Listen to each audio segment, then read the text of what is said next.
Shalom, shalom. This is your brother Tazayah Amar of GMS Valdosta, Georgia, coming out with another weekly lesson. And I pray that it be edifying as well as informative. But first, we want to give all praises and glorifications to Yahweh, by Hashem, Yahweh Shai, by Hashem, Yikakadash. Double honors to our apostles and elders, the great millstone, for teaching us the true knowledge of these scriptures. I want to say shalom and ahar to all the Aquas and Aquas that are striving and thriving in the same 100% true doctrine. Shalom. Today's lesson is based upon a situation that happened today. Just so happened I was home today at this particular time when I had two unexpected guests knock on my door. And it was two young ladies. I would say that they was in their early 20s, and according to them, they was spreading the gospel, and they was members of the Mormon church or tabernacle, whatever. And as they was explaining to me what their mission were, the one that it was one of them that had the appearance of a Moabite, and the other one had the appearance of an Edomite. And the one that had the appearance of being a Moabite handed me this pamphlet. And as they were discussing their mission, I said, well, I'm sure there's going to be some things that we're going to disagree on. And one of them is going to be this image right here. And the one with the Moabite appearance spoke up. She said, well, we really don't know what he looked like. I'm thinking to myself, but you politely and boldly hand me this image right here. As if it was, hey, the 100% truth. You didn't hesitate to hand me this pamphlet with this image on it. And I brought out the fact that he doesn't look like that, and that the book of Revelation chapter 1 verse 14 and 15 describe what he actually looked like. And when I said that, neither one of them scrambled to pull out their Bible and look and see for themselves. So that was sort of a red flag for me. And I'm saying to myself, if they're not willing to look it up, either they already know or they don't want to know. And I further went on to bring up the fact that that image was created. This image right here was created,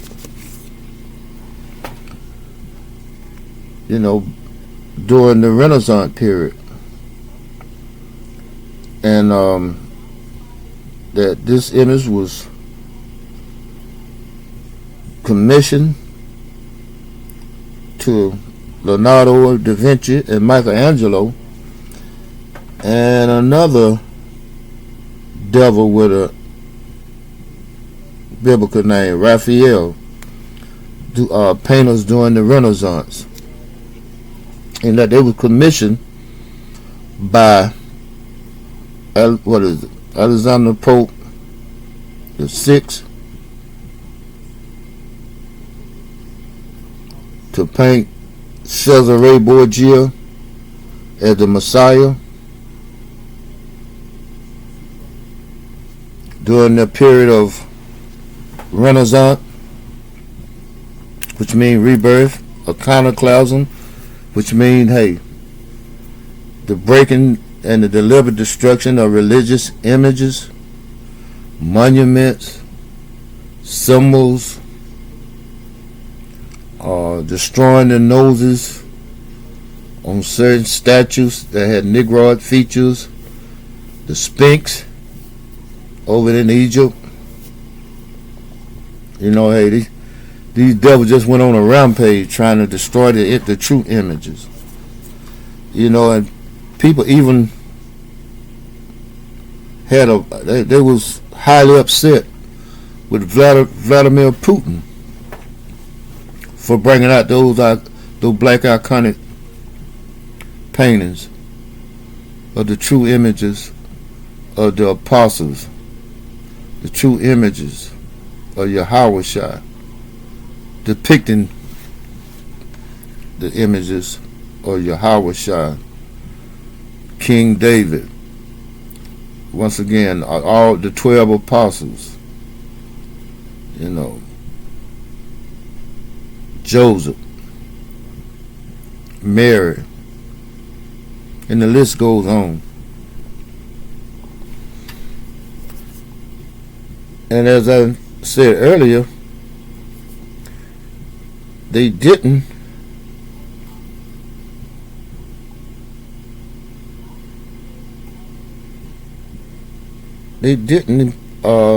scramble to pull out their Bible to check what I was saying.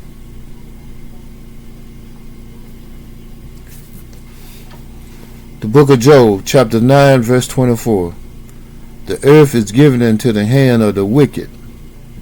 He covered the faces of the judges thereof. If not, where and who is he?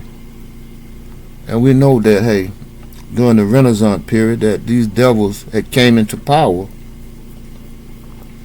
and that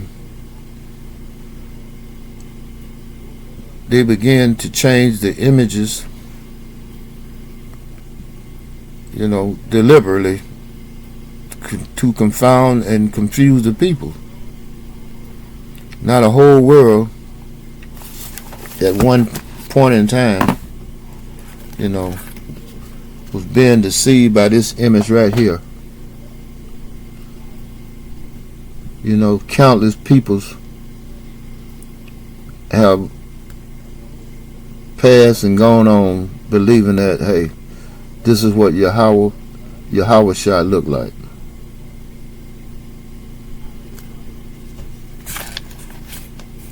Once again, I'm going to read the book of Job, chapter 9, verse 24. The earth is given into the hand of the wicked. He covers the faces of the judges thereof. If not, where and who is he? There he is right there. The devil himself.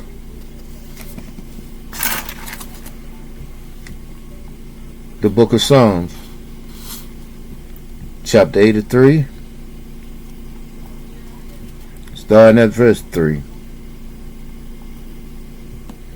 They have taken crafty counsel against thy people, and consulted against thy hidden one. They have said, come and let us cut them off from being a nation, that the name of Israel may be no more in remembrance. For they have consulted together with one consent. They are confederate against thee. The tabernacle of Edom, and the Ishmaelites of Moab, and as I mentioned earlier, one of those females had the outward appearance of an Edomite, and the other one had the outward appearance of a Moabite. The tabernacle of Edom and the Ishmaelites of Moab and the Hagarenes, Jebel and Ammon and Amalek, the Philistines, with the inhabitants of Tyre. Ashur also is joined with them. They have holpen the children of Lot, Selah. Well, hey, a crafty counsel. There it was at my door. An Edomite and a Moabite teamed up. And my neighborhood is predominantly Israelites. And here they are spreading white supremacy in a predominantly Ishmaelite community. Why wasn't they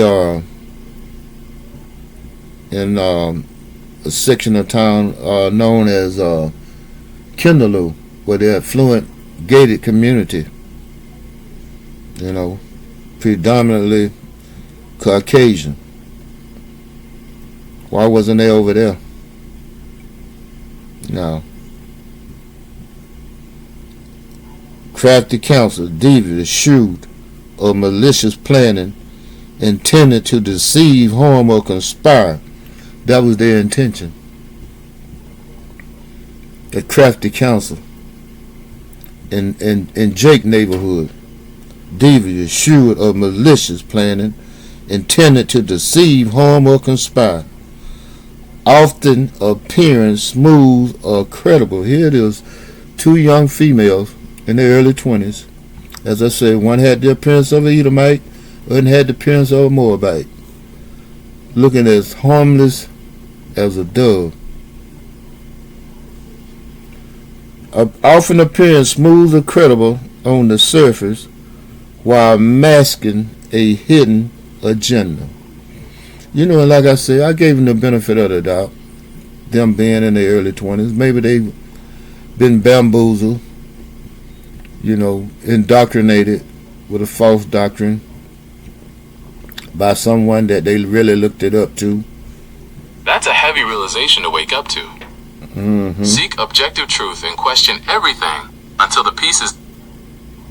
Even the phone had to chime in on that. I wasn't even talking to you, devil. But anyway, with that being said, I'm going to close out by giving all praises and glorification to Yahweh, by Hashem Yahweh Shai, by Hashem Rekakadash. Double honors to our apostles and elders of Great Millstone for teaching us the true knowledge of these scriptures. I want to say Shalom and Ahab to all the Aquans and Aquas that are striving and thriving in this same 100% true doctrine. Shalom.